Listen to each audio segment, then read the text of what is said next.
Sarah. Thanks for inviting me to be here. It's a pleasure and an honor to present to you all today. So I'm just going to give me a moment and I will get situated here with screen sharing. Hopefully that looks okay and you can see everything.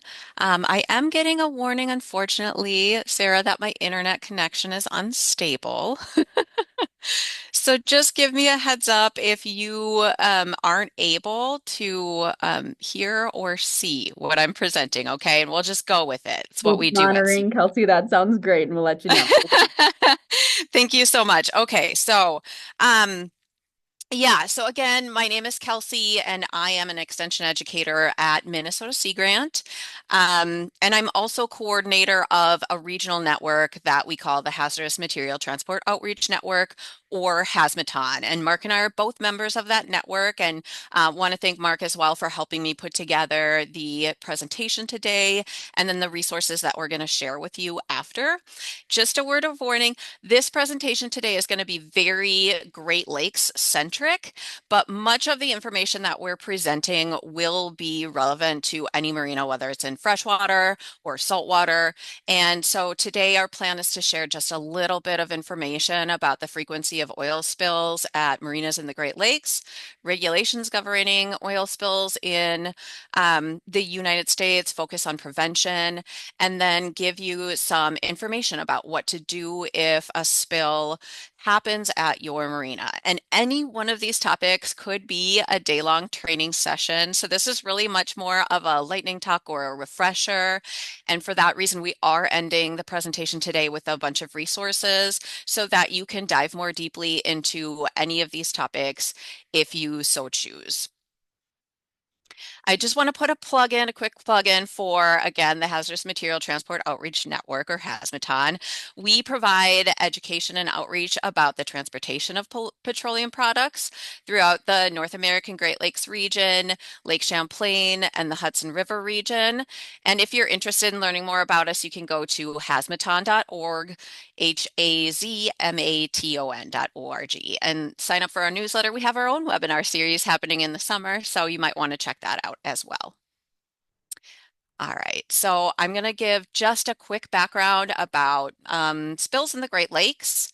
And when we think about spills in the Great Lakes, certainly when we hear about spills in the media, they are the big sort of catastrophic, scary things. So I have some pictures, some examples of those. So it could be, vessel capsizing. It could be a vessel that has sunken into the water.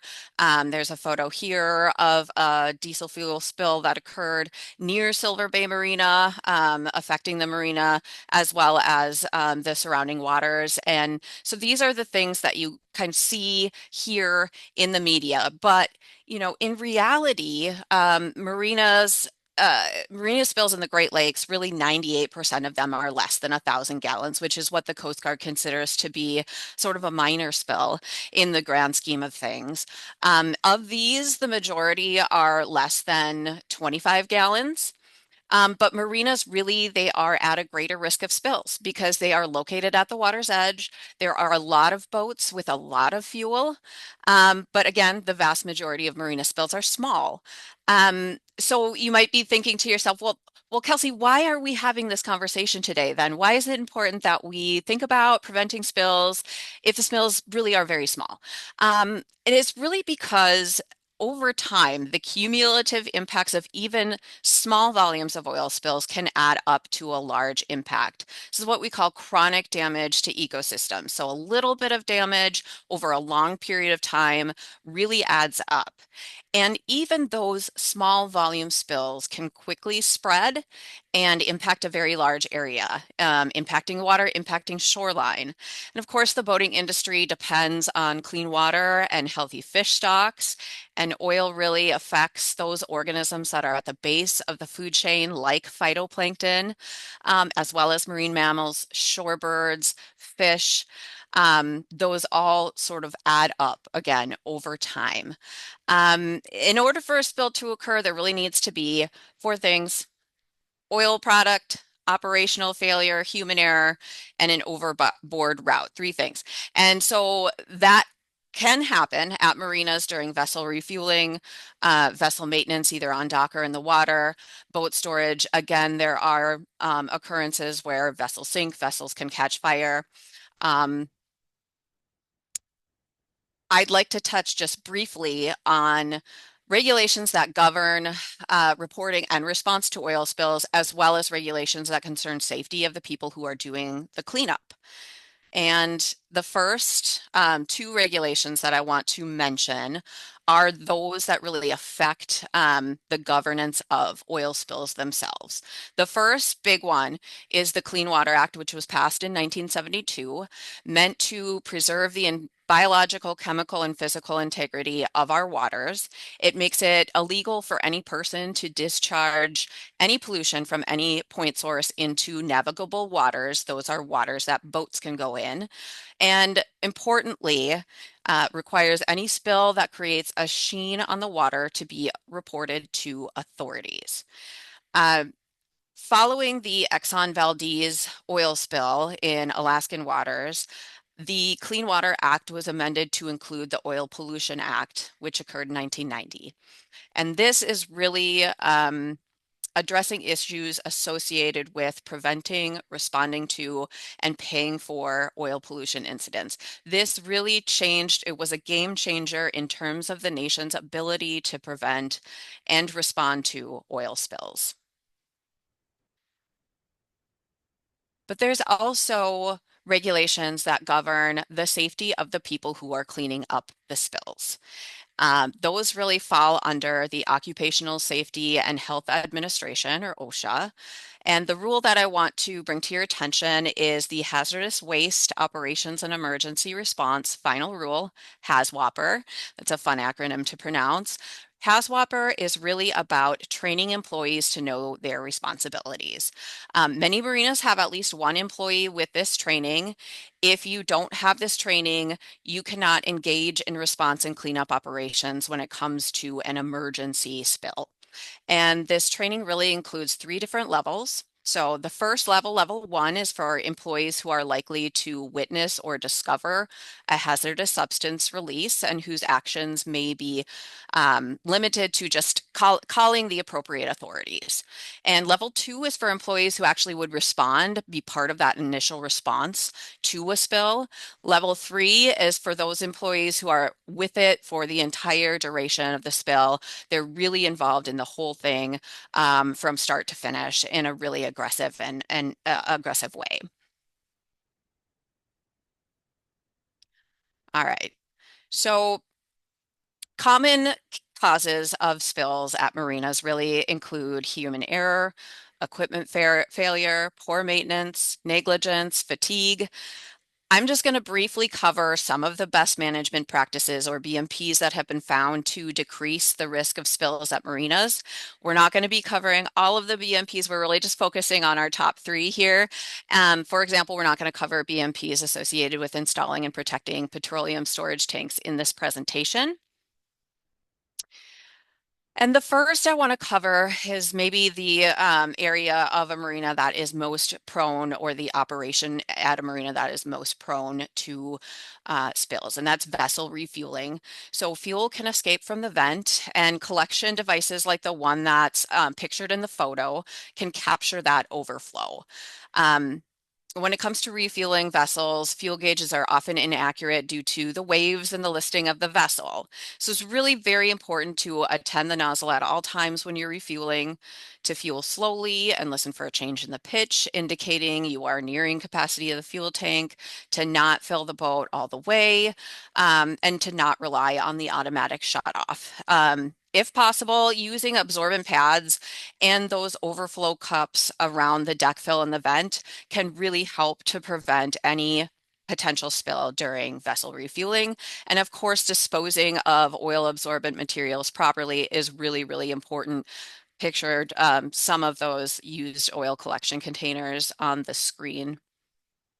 Vessel maintenance is another place where spills can occur at marinas. It's really important to have a designated maintenance area, if possible.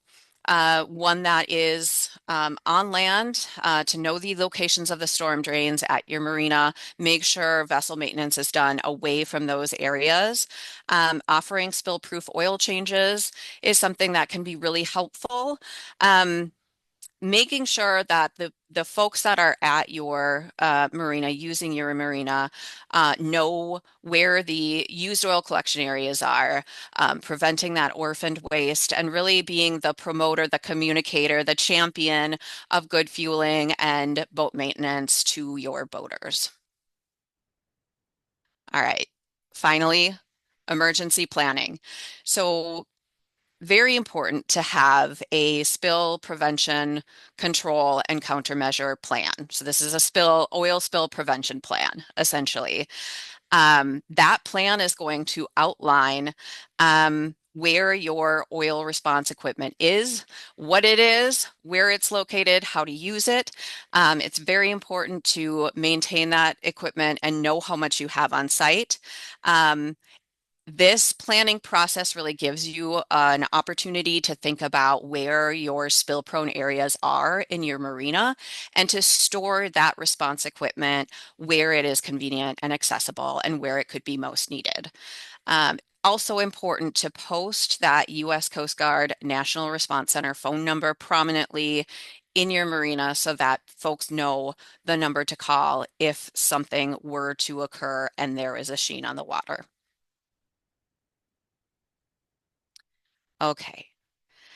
So accidents can and will happen despite implementing successful best management practices for prevention at marinas.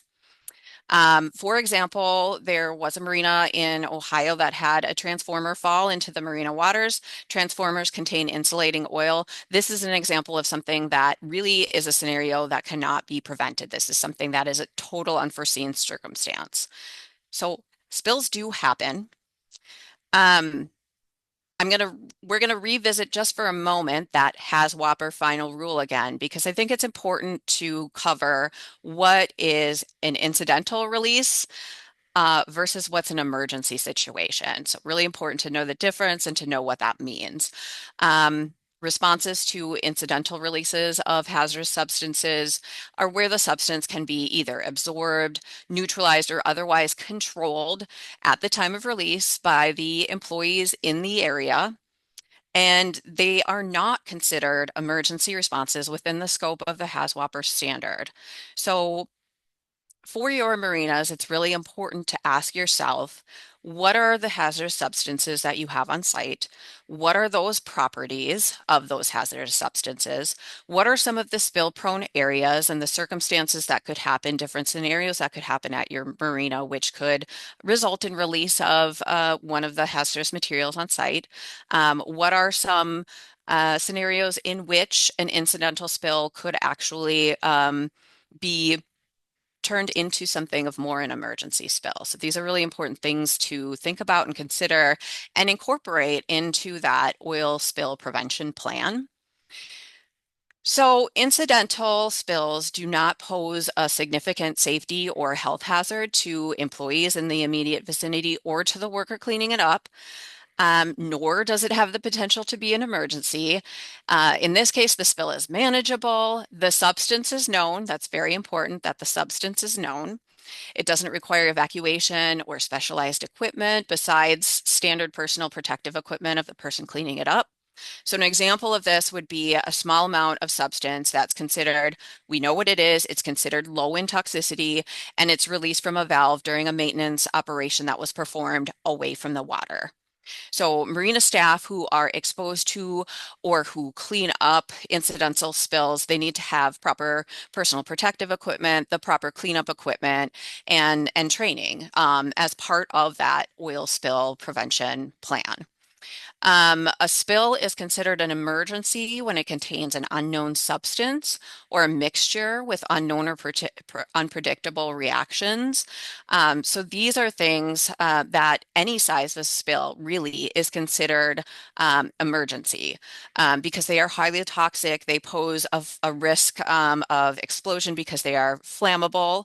If a spill has entered a waterway, soil, or other environmental systems, that is also considered an emergency spill. And in those cases, that really requires a trained hazmat team, someone with hazmat and HAZWOPER training to assist in the cleanup. All right, so I want to talk just a little bit about petroleum products that are used at marinas, with the caveat that weather conditions and water temperature really greatly influence the behavior of any petroleum product in the environment. But in general, when we're thinking about marinas, we're thinking about two different sort of classes of petroleum products. One would be light volatile oils. So that's your refined petroleum products. That's gasoline, that's diesel.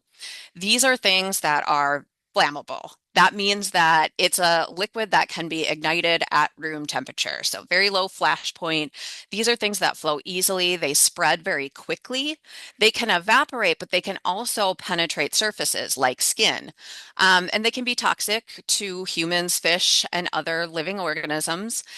Typically for the person, let's say the person that's doing the cleanup, they may be exposed to these chemicals through both inhalation and through skin contact. We also have moderate to heavy oils, which is your engine oil, your motor oil. These are combustible, so they can start on fire, but they require some degree of preheating to ignite. So they're not things that are going to burst into flame at room temperature. The thing about the moderate to heavy oils is that, like the name implies, they are heavy, they can sink to the bottom of the sediment. So their potential harm to aquatic environments is really that smothering of organisms that live in the sediment. And for folks that might be cleaning this up, the route of entry really is through the skin. So those are the typical petroleum products. Um, Again, I want to reiterate that most marina spills are not going to result in deployment of an incident command system and an oil spill response organization. But any spill that creates a sheen on the water needs to be reported to the U.S. Coast Guard National Response Center. So the numbers on the screen there.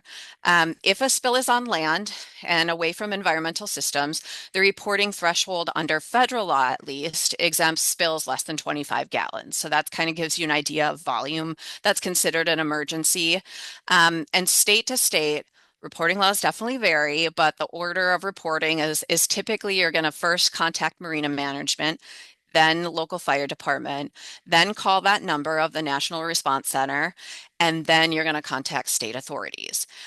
Mark and I have put together a resource document that I will share at the end of the presentation, and that is going to give you a little bit more guidance in terms of state to state within Great Lakes states, at least, of how the reporting kind of works.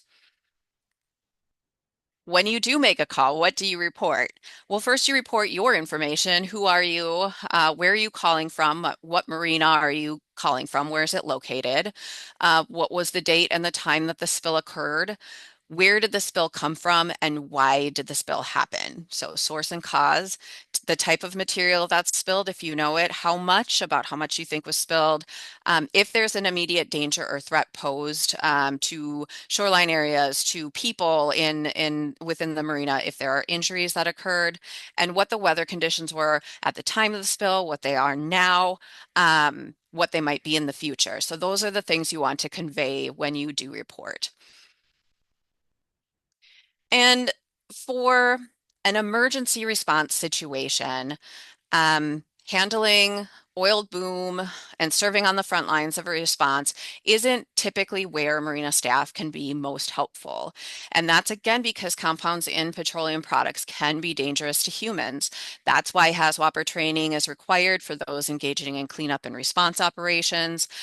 So with that initial response, really marina staff who have been trained on the marina's oil spill response plan and the use of the response equipment should be the ones who are part of the initial response. Um, in an emergency situation, marinas can be very helpful with providing local knowledge and advice on potential risks to local waters, location of response equipment at on site, what facilities are available to the people who are responding, what logistical support you can offer, maybe offering a staging area for boom and other equipment, and then potentially crowd control as well, depending on the nature of the spill. All right, so I'm just going to really briefly go over some freshwater response methods that you would typically find at a marina.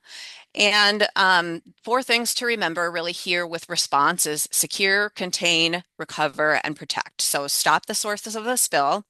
And for containment and recovery, booms are really the primary tools that are going to contain a spill at Great Lakes marinas. So within the Great Lakes, we cannot use detergents, emulsifiers, soap, any other dispersing agents to dissipate oil on water or in a bilge. So that's very important. Recovering of the spilled substance, and then after the spill, assessing the situation and restocking the supplies is really important. And here's just a couple of pictures of oil response equipment staged in areas that are maybe more spill prone. So they're easily accessible. They are located in a location that if they are needed, someone can get to them really easily. Again, super important to maintain that oil spill response equipment, to know how much you have and to know so that your staff know where they are located within your marina. And within that oil spill equipment, you might find something like this, which is an oil boom. So this is really oil sorbent material. Some of these have ballasted skirts and flotation cores. They can be deployed in the same way as a containment boom. So they can be used to contain a spill, but they can also be used to protect shoreline areas. So they kind of can serve two purposes. And then there's also absorbent pads. These are sheets, again, of oil sorbent material. They're available in various configurations, really meant to, in cases of that incidental spill, small amount of spill, to be able to both absorb and recover, contain that spill at the marina. Okay, so I'm going to now give you a URL to be able to take a look at this resource document that I've been mentioning a little bit. So you can scan the QR code, you can use that URL. That is a little bit more information that Mark and I have been able to put together. And my contact information is listed in case you want to add to it. I'm happy to do so. Um, and I have just a couple more minutes left, so I just want to take the last few minutes of my time here just to impart some advice from our U.S. Coast Guard colleagues and reiterate some of what I said. So first, it's important for marinas to be prepared and practiced in the deployment of response gear, absorbent pads, and then quickly and properly dispose of them in the appropriate locations once that target substance has been contained and absorbed. It's really important also to understand response to the different types of oils at marinas. For example, that gas or diesel, as I mentioned, that light oil behaves in a very different way than those heavy oils like motor oil, as well as any other hazardous materials that you might have on site. And then really for you and your staff to have an understanding of the volume of fuel carried in the vessels that frequent the marinas.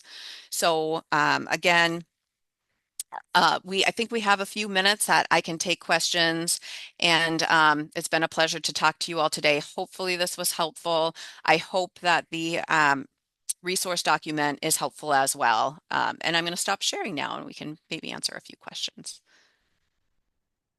Thank you, Kelsey. That's great. And again, we have Mark here. We have right now one question in the Q&A, and I will ask anyone that's on the call, feel free to use the Q&A to ask questions, or I believe you might be able to raise your hand as well. So we're happy to just unmute you if you have any questions.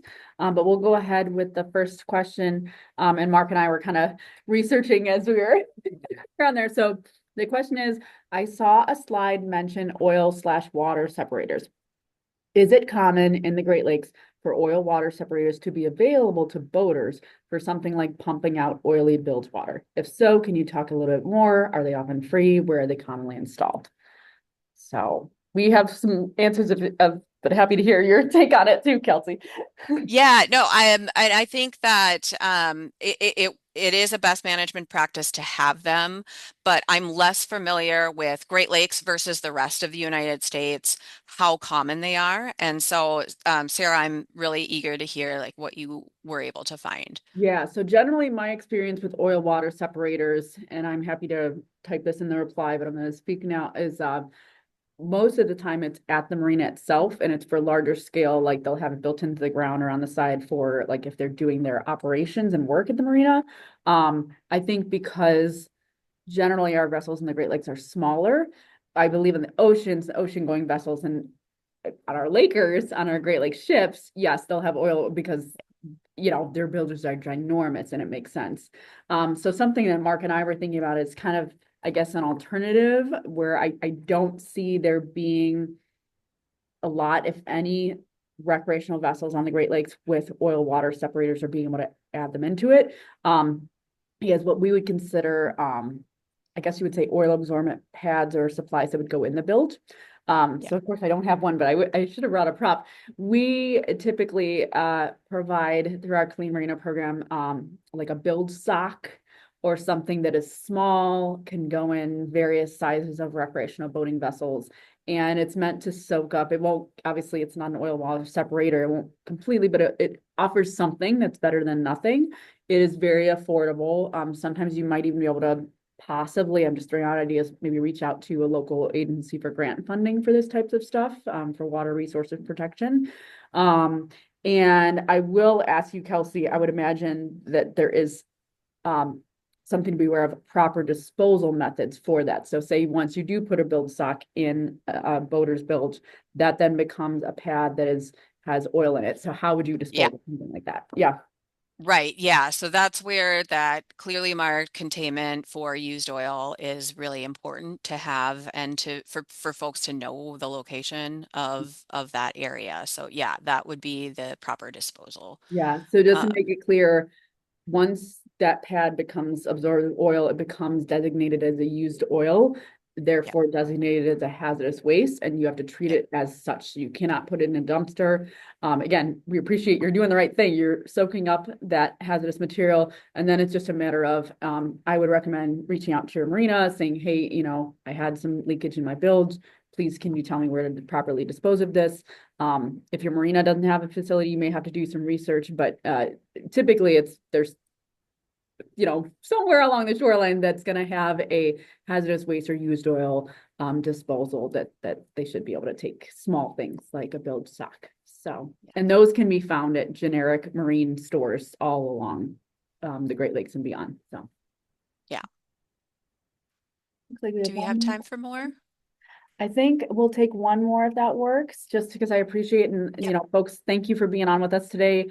If there's anybody that needs to run, Kelsey gave us permissions. We'll compile her slides as a PDF. We'll share as well as the resource page. Yep. So yeah, our next question is, how big of a spill warrants a sheen that has to be reported to the National Response Center? What would the National Response Center do if the spill that makes a sheen is small enough to be able to easily cleaned up by marina staff?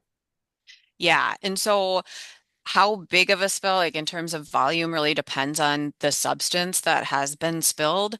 For those like really volatile light oils, it is not very much, is the answer. And I can't give you an exact volume because it really does depend on the substance, but a little bit of gasoline can really make a large sheen and can spread very quickly. And so that is of course, that's the scenario in which you do need to report it to the National Response Center.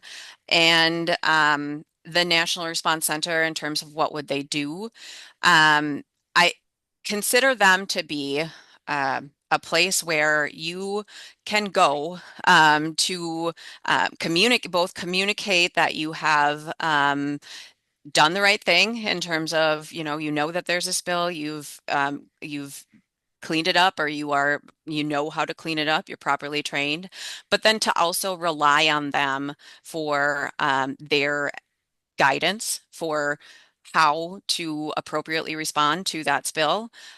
So in that case, They are experts. They have the expertise.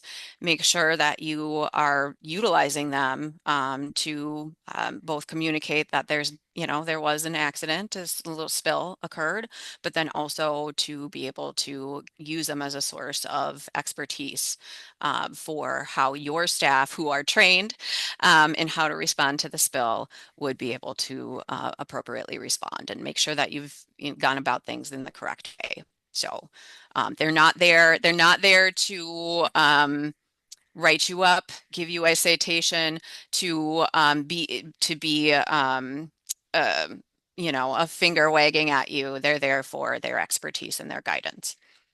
That's Hopefully that's exactly, helpful. yeah, that's super helpful. And that's exactly the type of guidance that I've given. What I've always told folks is if your gut is telling you, like if you're on, like, it's always better to be safer than sorry. The last thing you want is somebody coming back and saying, oh, you should have reported this. Why didn't you? And then you look like you're trying to cover it up or whatever. What's the worst that could happen? You have a small spill, you call and they're like, oh, you're good. And then it's Yeah, reported and documented so that nothing can come back on you that you didn't do the right thing.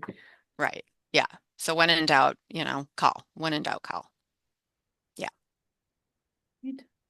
Well, wonderful. Well, again, we'll make these resources and the PowerPoint and the resources page available to you all. Thank you all for joining us today for kind of our Lunch and Learn webinar series. We appreciate your time and we appreciate your effort in protecting our water resources. Kelsey and Mark, thank you for joining us and all Thank you. the incredible work that you do. It's really important for our resources. I do see a couple other things. I will say, I don't know if we want to answer these. I'll say if anybody just needs to leave the webinar, again, we'll compile this, but do you have a few more minutes, Kelsey? Yeah, yeah. I am not an expert on HAZWOPER certification, however, so Yeah. Sarah, apology, that I might not be able to answer your question appropriately, but I can definitely, I know people who can, Yeah. so I can And get you that Sarah, I'm answer. willing to bet, so the Class A certificate that she's talking about through the Bureau of Underground Storage Tank Regulations, we're familiar with that because we help make sure that that's in place. Essentially, that's operator training for a staff that would be running your fuel dock. I don't, I'll look into it too, but I don't think that counts as HAZWOPER certification. To me, that's more of safety for minimizing spills, making sure, you know, your staff is guiding folks not to smoke near the dock and things like that. But I don't know if that goes into a lot of like, how do you protect yourself when there's spills occurring, which from what you said, Kelsey, I think is the gist of the HAZWOPER. Yeah, yep, that's right. Awesome. Thanks, Sarah. And then Amanda, do you encounter instances where folks are apprehensive about reporting spills because they don't understand the positive process? How do we counter that concern? So are there any suggestions for how we can help um, with? Well, I would rely on you, Sarah, for your expertise on whether you encounter folks who are apprehensive. I have less experience with that, but I think the way that we counter that concern is by is through the Clean Marinas Network. And I mean, I really think that's one of the reasons why you exist as a network. And through as much education and outreach as we can do. So this is exactly like the place for being able to communicate those concerns and being able to educate people about reporting. But yeah, Sarah, I'd rely on you more about if you see folks who are apprehensive about reporting spills. I just from my emerging contaminants perspective and like lake area ecosystem, that tends to be my focus. Something that you mentioned earlier, Kelsey, about that cumulative impact of Yeah. lots of little oil spills around. I think that a lot of newer or emerging contaminants are underreported. They're difficult to survey. We don't have as consistent like survey or analytical methods even. But for oil spills and other chemical spills, we can report those to kind of measure the sense of risk that our aquatic ecosystems have. So I would encourage folks, and when I talk with marinas, managers, boat owners, or people who may witness a spill, I would encourage them to think about that. Like risk perspective, and we may not be able to accurately understand the risk of small scale oil spills or their impacts on the environment if we're not collecting information about when and where they occur. So but I also, like you, would defer to Sarah's expertise in the Clean Marina Network for their education and outreach initiatives that yeah, are interacting with owner operators every day. Yeah, we're happy to help. And I will just add, for those of you that are marina owner operators on the call, like, thank you for being here, right? For learning more. Like, the way I see this is it's kind of a trickle down. Kelsey, you and Mark are the experts. We're helping gain information and knowledge for our coordinators so that we can help with the education trickle down. And then by marine owners, you all be on the call and hopefully listening and sharing with any members, groups, voting groups you're a part of or whatever. It's just the more informed we all are, the more we can help counter that misinformation. If somebody, oh, I'm just going to use Dawn to cover that. Oh, you might not want, if the more we're out there, the more we're able to counter and help spread the word and help address that maybe scaredness or concern that people have about reporting these types of things and feeling like, hey, it's better to be proactive. It's better to play it safe rather than not. Yeah. And I think Mark makes a good point. Like it's not just you should do this, but it's the why. Why is that important to do? And why are we concerned about a small amount of spill? Absolutely. I think there might be just checking. Keep getting our good questions here. Andrea, is there specific training for above ground tanks? We have converted from UST to above ground tanks. I don't know of any training, but I will say there is a regulation related to spill prevention control and countermeasure plans that's triggered by the amount of above ground storage. So Yeah. to me, that would be the training is you would make that plan, and then hopefully you don't just make the plan and it sits on the shelf, but you make that spill prevention control and countermeasure plan and then go over that plan with your staff. Would that be the Absolutely. Absolutely. recommended? Okay. Yes, yeah, that would be absolutely right. And yeah, I did, that was like a regulation that I didn't really get into. I just covered like really the basics in this talk, but yes, absolutely. So you're making the plan, you are training your staff on the plan. Staff know their responsibilities with respect to the above ground tank. And then you are updating the plan when it needs to be because things change and you learn things as you go. And it's important that the plan remain, again, just not sitting on a shelf, but it is a living document that you are actively using. It is there for a purpose, and that is really to prevent spills. One more. Are there any funding avenues available to purchase supplies for spill containment for Lake Champlain? All right. We'll see if I know our Clean Marina program in Ohio has grant funding and we help. I was telling Mark, we provide all of our certified clean marinas with 40 feet of boom, some spill diapers and fuel bibs as part of the kind of like a mini spill kit that they get. I don't know if Kelsey, if there's anything through the hazmat or anything you're aware of. We don't have anything unfortunately through Hazmatan. We do have Hazmatan representatives who are like serve the Lake Champlain coastal communities. So I could definitely ask if they know of anything through like, for example, the Lake Champlain Sea Grant program, perhaps. But um possibly like Office of Coastal Management through NOAA. Yeah, there's just I'm not as familiar with like resources available to Lake Champlain, but like I said, we can definitely check with our Lake Champlain Sea Grant reps. Right. And what I would add too is don't be afraid of asking Yeah, and looking around. Like there might even be, I'm just thinking outside the box, if you have a state environmental protection agency, they might have funding for education and training on pollution prevention. yeah, And if you can do a workshop on training for a spill prevention plan, and as part of that workshop, you purchase supplies and give them out, like maybe that's one avenue. Another avenue that I might suggest is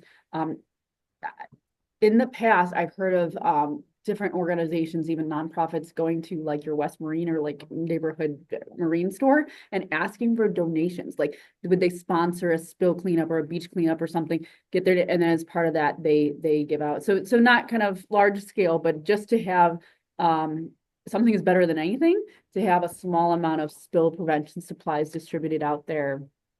You know, some doesn't hurt to always ask and give it a try. Yeah. Good ideas. Thank you.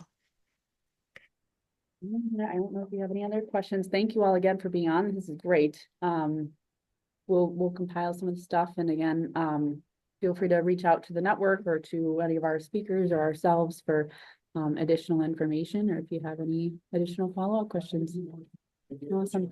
All right, Amy and Tracy, thank you guys for everything, and thanks for being on. I know we kind of breezed through, but Amy and Tracy are our team leaders with the Ohio Clean Marinas program. So thank you for monitoring everything in the background. Thank you again for Kelsey and Mark for being on and being our presenters today. And we hope you all have a great rest of your afternoon. Thank you. Have a good day, everyone. Thanks, everybody. Good day.